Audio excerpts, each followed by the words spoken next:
We've been wanting to get our hands on a BLUETTI RV5, and we finally got one. Let's check out what this thing can do. First, I'm going to show you the power hub. This is the brain of the whole entire system. This is your inverter, your charger, your converter, your MPPT, your DC to DC, and it's also your shore power connection, which can be done with a 30 amp or 50 amp input. Next up, we have the smart distribution panel, and we have the E panel.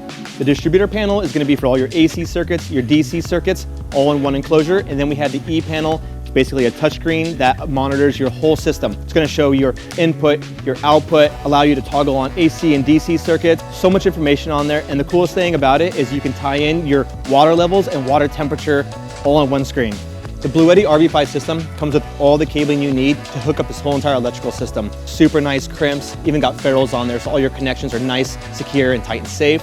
The last thing I want to show you is the batteries that this system comes with. Each one of these batteries is a 5 kWh 48 volt battery. It does convert it back down to 12 volts at the panel, but these are 48 volts and they can be stacked up to make the system as big and robust as you want it to be. I'm stoked to be able to offer you guys BLUETTI systems. If you want to grab an RV5, head on over to thebandmart.com.